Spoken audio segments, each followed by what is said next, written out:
My Fault 2 and 3. This entire series is full of misogyny, victim blaming and full toxicity. The main character, Nick, abuses Noah in books 2 and 3. Here are some examples. In book 1 he leaves her alone in the road at night, and basically tells her she can fuck off because he's not driving her home. She had to get into a stranger's car to get a ride, and Nick never apologized. In book 2 he abuses her quite a lot.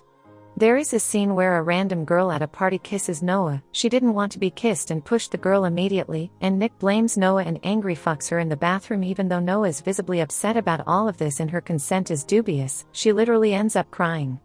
No aftercare, no anything. I didn't want to be there naked in front of him. I didn't want him to look at me. He was humiliating me. He was treating me like he had never done in my life. He was hurting me. Time after that they get into a fight and he talks a lot of shit about Noah's trauma.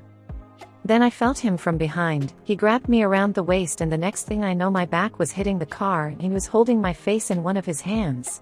If it wasn't for your trauma shit I'd leave you here alone, do you hear me? He said, rage exuding from every pore of his skin. You've crossed a limit tonight, and I'm not going to forgive you. Don't even think about opening your mouth until we get home because I swear I won't answer Noah. Do you understand me? Just a few examples of him being extremely toxic. I don't want to be near you, I yelled at him. His gaze turned into something indecipherable. Well, I'm sorry to tell you this, but you have no choice, because you're not going to be with anyone other than me. And another. Anger clouded his face, and he grabbed me around the waist and pushed me against the door. His hand collided with it inches from my face. I'm trying to control myself and you won't let me. At the end of book 2 Nick and Noah fight and he kisses another woman, and lets Noah think he fucked her too. Noah was obviously upset and went to see her therapist who sexually assaulted her in her state of vulnerability. Nick feels betrayed after this infidelity and the rest of the book is him breaking up with Noah, victim blaming her and ignoring the fact that he cheated first. In book 3 we have more of the same abusive and toxic shit. There is a scene in the original Wattpad book that was deleted after publishing, but can still be found in Wattpad. In this scene Nick sexually assaults Noah. Is this how it was with him, Noah? Is this how he prepared you or fucked you without regard? I froze as if a glass of cold water had been thrown on me. Nicholas didn't stop, he kept moving his fingers, and my body seemed to return to that stupefied state where I felt absolutely nothing. Let me go, I said softly, but he didn't listen to me or simply didn't want to. His mouth silenced me again. I closed my eyes tightly and felt new tears flood my cheeks. You're soaked, Noah. Are you wet because of me or because I just reminded you how you fucked another? Let go of me, I yelled desperately, pushing him with my hands, and then he did. His eyes looked at me with lust, yes, but with a hatred that crossed unsuspected limits. He released me, but stayed glued in front of me. I heard his rapid breathing. Things that were never addressed. Nick was abusive. Nick cheated on Noah. Noah was assaulted by her therapist. Noah was assaulted by Nick himself. Nick and Noah get married in the third and final film. They will also have 2 beautiful children. After the ending of Culpa Nuestra I was dying to read the last part of the story, but I delayed because I didn't want to say goodbye to these wonderful characters. I found out about the story on Wattpad. I loved the first book and I was looking forward to a publisher. It will be decided to bet on it. It has been a real pleasure to know the story of Nick and Noah. I am more than sure that I will reread it more than once. Our Fault is the latest installment of the story of Noah Morgan and Nicholas Leister. After the terrible breakup, each one has tried to move on with their lives. However, every day it becomes more difficult for them. Noah has continued studying and Nick has completely taken refuge in work. They have tried to forget the strong feelings, but love is more resistant than them, and will ensure that they cannot deny what they feel. And when a reunion occurs between them after 2 years, everything they have fought for will return with a whirlwind that will sweep them away again.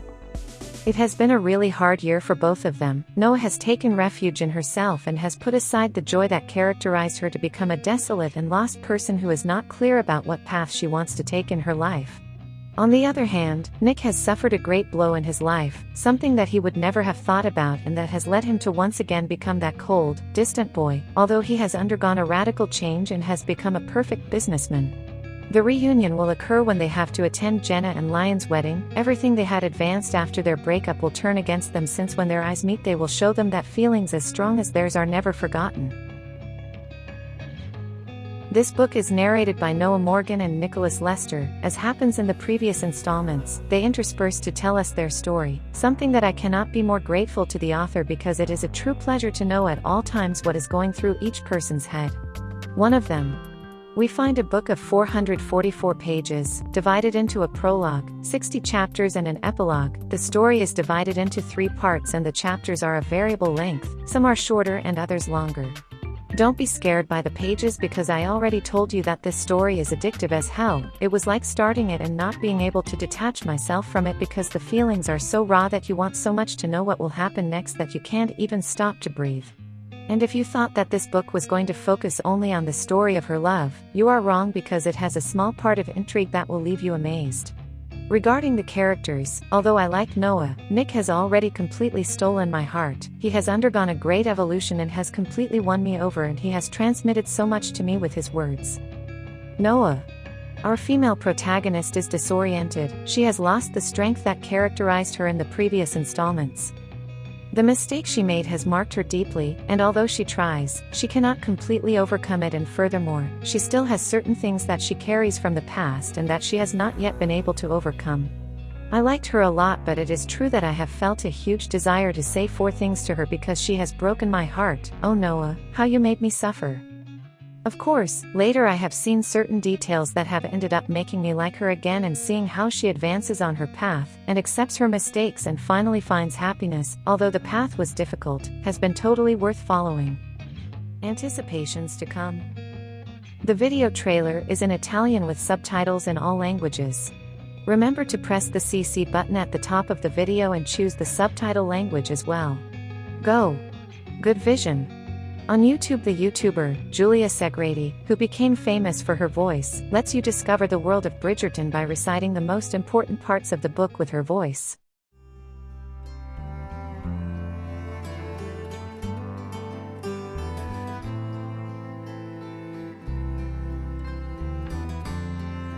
Un bel ragazzo dalla pelle ambrata viene a sedersi accanto a me. Cerco di non fissarlo. Here we are. Of course, we saw a short preview. You can see them whole in the YouTube channel of the voice actress and creator Giulia Segreti.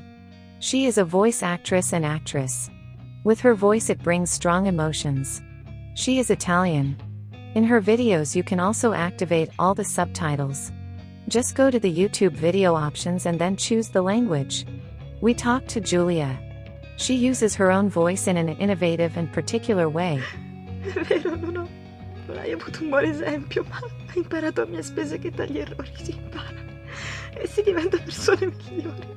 And she is popular on the web. She opens her self-titled YouTube channel and starts uploading audio readings of modern books in collaboration with male voice baron Mark Keel. She also does commissioned audio readings from many female writers. Giulia and Barone are also a couple in real life. They met on the web. Senza di lui la maggior parte del lavoro non era possibile. Beh, ci siamo conosciuti attraverso la grande passione per il doppiaggio e per le letture. Giulia was looking for a male voice for her projects, and then she learned that she was a neighbor.